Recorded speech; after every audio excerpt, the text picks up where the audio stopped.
राहुरी शहरामधील नामांकित Sairam electronics and batteries या दालनात तुम्हाला मिळतील सर्व प्रकारच्या इलेक्ट्रॉनिक वस्तू तसेच होम अप्लायन्सेस।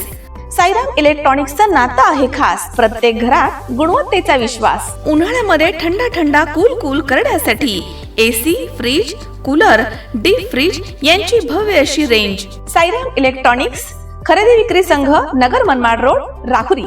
तेव्हा आजच साईराम इलेक्ट्रॉनिक्स या दालनाला भेट द्या आणि आनंदाची सुरुवात करा। Sairam hospital test tube baby centre.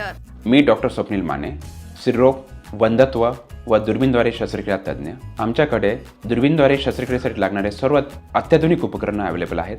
त्यामध्ये 3D 4D कॅमेरा, तसेच रुग्णांना 10 ते 20 ml रक्तस्राव होतो। पेशंटला खूप आरामदायी ऑपरेशन होतं। सूक्ष्म आजार बाहेर काढले जातात। 10 पटीने पेशंटच्या अवयवांचं निराकरण करता येतं आणि आजाराचं उच्चाटन केलं जातं। साईराम हॉस्पिटल लॅप्रोस्कोपिक सेंटर आणि test baby centre, court area, Bhagyashree हॉटेलच्या पाठीमागे, राहुरी। पाठदुखी, कंबरदुखी, खांदादुखी, सांधेदुखी तसंच मणक्याच्या आणि पॅरालिसिस आजारांपासून डॉक्टरकडे जाऊन वैतागले आहात का? तर आहे ना राहुरीमध्ये आयुर्वेदिक खात्रीशीर उपचार। Doctor Melavane hospital and spine care therapy centre, Rahuri bus stand समोर। डॉक्टर केतन धनंजय मेळवणे, संपर्क 9890 42 52 40। 25 वर्षाची परंपरा, डॉक्टर मेळवणे हॉस्पिटल। श्रीगोंदा शहरामधील जिल्हा परिषद शाळेला जिल्हा शिक्षणाधिकारी भास्कर पाटील यांनी भेट देऊन नव्यानं सुरू करण्यात आलेल्या ग्रंथालयाचं उद्घाटन केलं। यावेळी बोलताना पाटील यांनी शाळेचे सुरू केलेलं वाचनालय हा उपक्रम वाखाणण्याजोगा आहे आणि त्याचा विद्यार्थ्यांना निश्चितपणे फायदा होणार आहे असं म्हटलंय।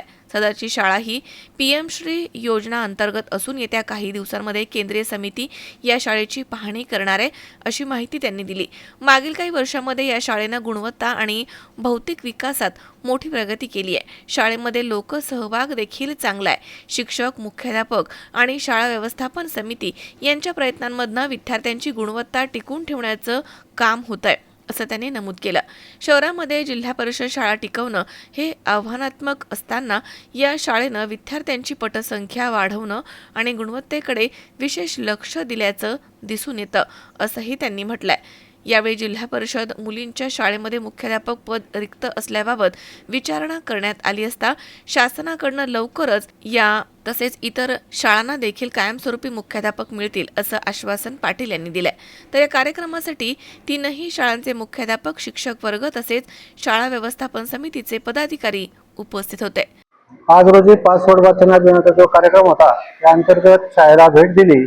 भेट दिल्यानंतर या ठिकाणी कुसुमाग्रज वाचनालय अंतर्गत जे वाचनालय सुरू झालेलं आहे, एक वाखाणण्याजोगं वाचनालय या ठिकाणी सुरू करण्यात आलेलं आहे आणि मला असं वाटतं इथल्या विद्यार्थ्यांच्या पटसंख्येनुसार एका विद्यार्थ्यामागे 5 पुस्तक आणि एका शिक्षकामागे 25 पुस्तक याप्रमाणे इथली पुस्तकांची संख्या आहे आणि निश्चित एक चांगला उपक्रम या शाळेने या उपक्रमाअंतर्गत सुरू केलेला आहे आणि सदरची शाळा ही PM श्री शाळा आहे। PM श्री शाळा असल्यामुळे आज आपल्या पुढच्या आठवड्यामध्ये एक दौरा होणार आहे सेंट्रलचा आणि ती जी केंद्रीय समिती आहे ती सुद्धा पाहणी या शाळेची करणार आहे। तर त्या दृष्टीने आम्हाला तर असं आवडेलच की ही शाळा अगोदर दाखवावी, कारण या शाळेने मला असं वाटतं गेल्या 3 वर्षामध्ये फारच प्रगती केलेली आहे।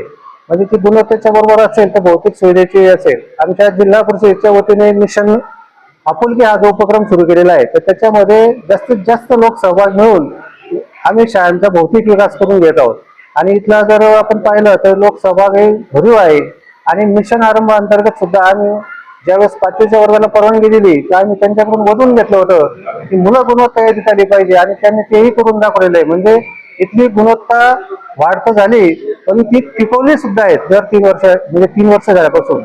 आणि आता आम्ही पाहतोय की इथली मुलं नवोदयाला जातील, स्कॉलरशिपला येतील आणि यावर्षी जी 4थी आणि 7वीची परीक्षा आहे त्याच्यात सुद्धा जास्तीत जास्त विद्यार्थी गुणवत्ता यादीत आल्याशिवाय राहणार नाही। कारण या ठिकाणी ज्यावेळेस आम्ही वर्ग भेटी किंवा शाळा भेटी करत असतो तर त्यावेळेस या ठिकाणी प्रत्येक शिक्षक हा गुणवत्तेसाठी योगदान द्यायला तयार आहे आणि त्याचाच परिणाम या शाळेसाठी जी आपण पाहत असाल गेल्या 3 वर्षामध्ये मला असं वाटतं इथला पट कुठेही कमी झाला नाही, तो वाढताच राहिला आहे। आता आमच्या त्या प्राचार्यांनी आपलं प्रिन्सिपल जे आहेत म्हणजे मुख्याध्यापक त्यांनी सांगितलं की दरवर्षी इंग्रजी माध्यमाचे 50 ते 60 मुलं आमच्या या शाळेत प्रवेशित होत असतात. म्हणजे ही एक चांगली बाब या ठिकाणी आम्हाला पाहायला मिळालेली आहे. आणि निश्चितच या शाळेने एक दिशादर्शक म्हणून काम करावं आणि जिल्ह्याला नव्हे तर राज्याला सुद्धा त्यांनी एक दिशा देण्याचं जर काम केलं तर निश्चित इथली जी शाळा व्यवस्थापन समिती आहे आणि त्यांचं खरंच कौतुक करतो की त्यांनी खूप मेहनत घेत आहेत. 4 वर्षापूर्वी म्हणजे 2022ला मी जी शाळा पाहिली होती ती शाळा आणि आज पाहिलेली शाळा याच्यामध्ये फार मोठा असा बदल घडून या ठिकाणी आलेला आहे. आणि निश्चित चांगलं काम शहरामध्ये जिल्हा परिषदेची शाळा टिकवणं जिथं अवघड असतं तिथे या शाळेचा पट वाढतो याचाच आम्हाला सार्थ अभिमान आहे. सर आपली आता ही शाळा पीएमश्री आहे आणि शाळेचा एकूण पट असेल गुणवत्ता असेल ती उत्तम आहे. तर जिल्हा परिषद शाळा मुली यांना सध्या प्रभारी मुख्याध्यापक आहे.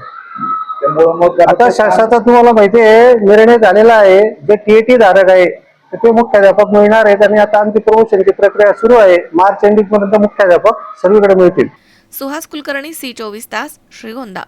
कॉंग्रॅच्युलेशन्स वहिनी, बाळ झाल्याबद्दल. पण मी ऐकलंय डिलिव्हरी फार क्रिटिकल होती. आता ठीक आहे ना सगळं? अगं होता थोडा प्रॉब्लेम, पण स्त्रियांच्या आरोग्याची संपूर्ण काळजी घेणारं मातृसेवा होतं ना साथीला. सगळं सुरळीत झालं. किशोर वयापासून ते रजोनिवृत्तीपर्यंत स्त्रीच्या आरोग्याची संपूर्ण काळजी घेणारं अहमदनगरमधील पहिलं स्त्री रुग्णालय Matruseva women's hospital obstetric ICU. किशोरवयीन आणि विवाहपूर्व समुपदेशन, गरोदर माता तपासणी आणि प्रसूती, पहिल्या सिझेरियन नंतर नॉर्मल डिलिव्हरीची सोय. मातृसेवा विमेन्स हॉस्पिटल, सक्कर चौक, नवीन टिळक रोड, अहमदनगर. फोन 9850 20 0017.